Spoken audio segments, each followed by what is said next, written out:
Fala, gente rica, como é que vocês estão? Doido, eu espero que muito bem. Sejam muito bem-vindos ao canal. No vídeo de hoje vamos trazer atualizações sobre a Renova Energia.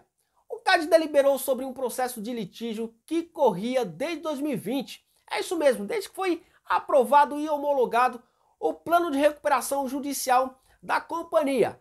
Trata-se de direitos de uso e de concessão de umas áreas lá no Nordeste. Vamos entender toda essa confusão aí. Vamos comentar também um pouco sobre a oscilação do papel dos últimos dias, né?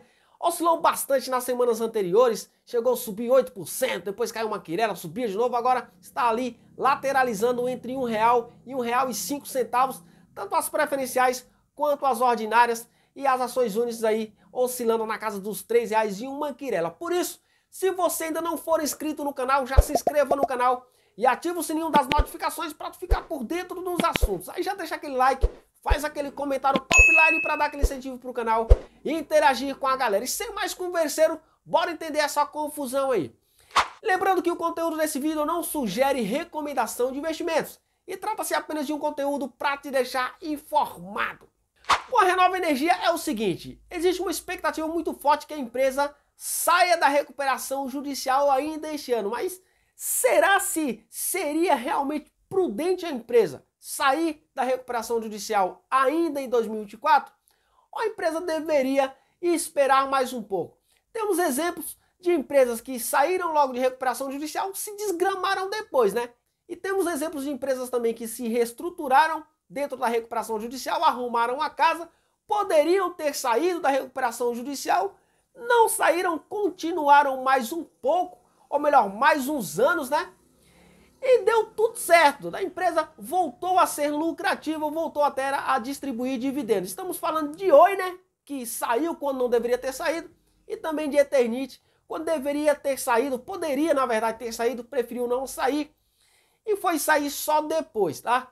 A Renova Energia, nesses longos 4 anos aí de recuperação judicial, tem trabalhado bastante na tentativa de resolver essa questão do seu passivo. Eu trouxe um vídeo anterior, onde a galera informou aí que a empresa estaria aí em um acordo com os principais credores para tentar resolver de uma vez por todas e quem sabe sair da recuperação judicial ainda este ano. A companhia que no segundo trimestre e também no semestre apresentou um resultado satisfatório, apesar da redução na geração, né, de energia, caindo de 321 gigawatts para 267 gigawatts. A companhia teve uma redução na sua receita líquida de 17%, mas mesmo assim fechou o semestre com uma geração de receita próximo dos 100 milhões de reais. Cresceu o EBITDA em 50% e nós vemos aqui também, ó, que a companhia cresceu o EBITDA ajustado, cresceu uma quirela aí, né, de 21,9 milhões de reais, o que era 17 milhões no mesmo período do ano anterior. A receita líquida do trimestre cresceu também, né, pulando de 53,9 milhões para 56 milhões. O resultado da energia foi menor, né, 50 milhões e meio de reais caiu para 48,7 milhões. E a companhia reverteu o prejuízo de 42,7 milhões para um lucro de 13,8 milhões de reais e fechou o trimestre com caixa livre de 78,2 milhões de reais. A questão é que, além do processo de recuperação judicial, existe um processo de litígio que está correndo desde 2020, né? Como eu citei no início. Um fundo de investimento que tem como foco as empresas de energias renováveis, né? Ali na região do Nordeste, existe ali áreas específicas onde as empresas atuam. Tanto a Renova Energia quanto também outras empresas. Tanto na questão de contratos, né, das regiões, né, de uso daquelas regiões ali, como também na questão do posicionamento dos aerogeradores, né? E no meio de tudo isso aí envolveu uma disputa. Por quê? Porque a Renova Energia, quando foi homologado a recuperação judicial da companhia, ela colocou ali no processo, né, de recuperação judicial alguns contratos que deveriam ser essenciais, de maneira a blindar a empresa no meio desse processo, que é um processo muito difícil de recuperação judicial para todas as empresas, né? Mas vamos entrar no detalhe aí para a gente entender e depois a gente comenta no final. Saiu essa matéria aqui sobre a Renova Energia nesse site Megawatt, onde os caras falam o seguinte: Salus FIP, que é fundo de investimentos e participações e Renova Energia, poderão transferir contratos de eólicas e encerrar disputa. O CAD, aprovou a transferência mútua de contratos de arrendamento e de direitos de uso de 6 parques eólicos localizados no Nordeste entre o Fundo de Investimentos em Participações e Multiestratégia, o Salus FIP, veículo de investimento do grupo Casa dos Ventos, e a Renova Energia em recuperação judicial. A operação busca encerrar consensualmente disputa litigiosa envolvendo as empresas.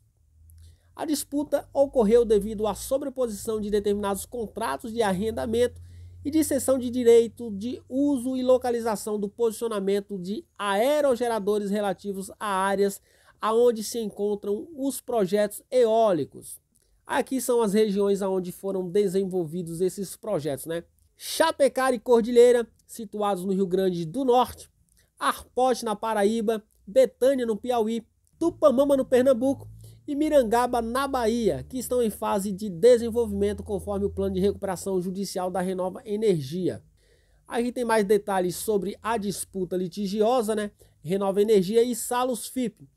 Em outubro de 2019, o grupo Renova Energia apresentou o pedido de recuperação judicial aprovado pelos credores e homologado pelo juiz em dezembro de 2020. O plano de recuperação estipulava a possibilidade de criação de determinadas unidades produtivas isoladas, que os caras chamam de UPIs, o que inclui projetos em desenvolvimento.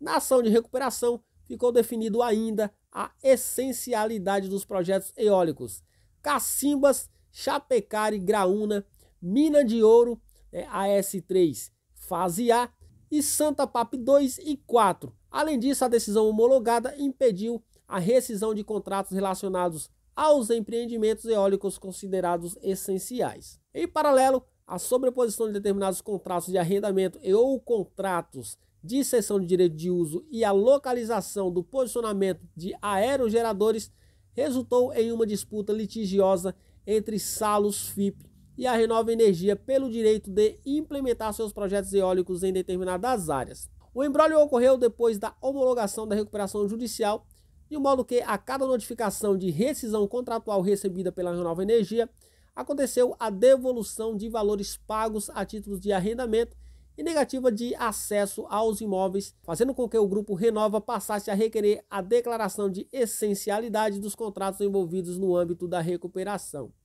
Já a Salus FIP se opôs a declarações de essencialidade. Diante do impasse, foi realizada uma audiência de conciliação para a tentativa de eventual acordo entre as empresas. Depois das discussões, as companhias assumiram compromissos e obrigações mútuas de cessão de contratos de arrendamentos e ou cessão de direitos de uso relacionados às áreas dos projetos eólicos relacionados na decisão do CAD.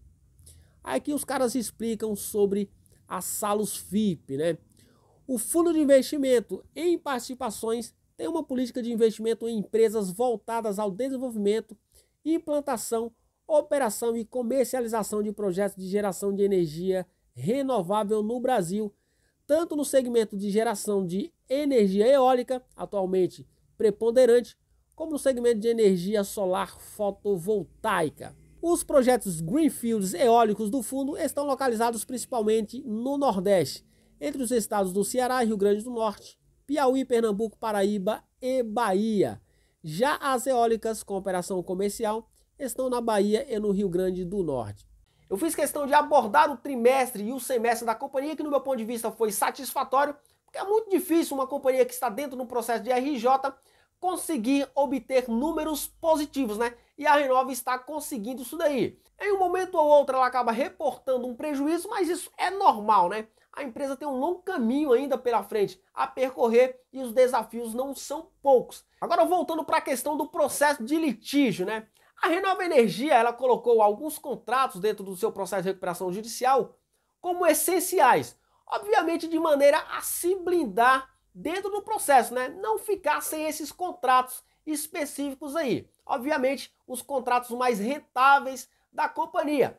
Contratos de direitos de uso das regiões, de posicionamento dos aerogeradores e aqueles contratos de arrendamento de imóveis, justamente para posicionar esses aerogeradores. Só que esse fundo, que também investe em empresas lá na mesma região, ele foi para a justiça, ele acionou a justiça. Aí dentro desse conflito de interesse, o CAD ele precisou atuar. E o que o CAD fez? Ele fez o seguinte: bom, eu vou conceder para as duas empresas o direito de transferência desses contratos. Ou seja, as duas empresas podem transferir esses contratos dentro da mesma região para acabar logo com essa confusão aí, né? Tanto a Renova Energia quanto as empresas investidas por esse fundo aí.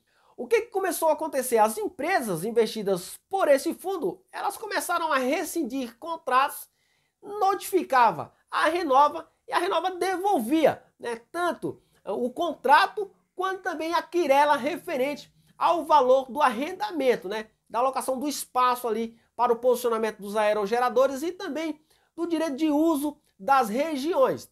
Então não teve outra alternativa a não ser acionar o CAD. E quando estamos falando de concorrência, a atuação do CAD é indispensável, né? Para proteger não apenas as empresas, como também o setor como um todo. Então foi isso que aconteceu. Agora as empresas seguem livres para fazer as transferências mútuas desses contratos aí dentro daquela região. Tanto contratos de arrendamento, como também contrato de direito de uso de toda aquela região ali que foi citada na matéria. Beleza? Enquanto isso, as ações seguem no patamar acima de R$1, né? O que deixa os investidores tranquilos com relação a agrupamento. Eu não vejo risco para agrupamento, pelo menos no momento, para as ações da Renova, né? Inclusive, a própria direção da companhia diz que esse não é o objetivo da companhia, que a empresa nem pensa em fazer isso daí. A empresa acredita mesmo que ela vai conseguir entregar resultado para que o mercado consiga enxergar um preço da ação um pouco mais acima do atual, beleza? O vídeo de hoje foi esse, espero que vocês tenham gostado. Forte abraço, até o próximo, fui!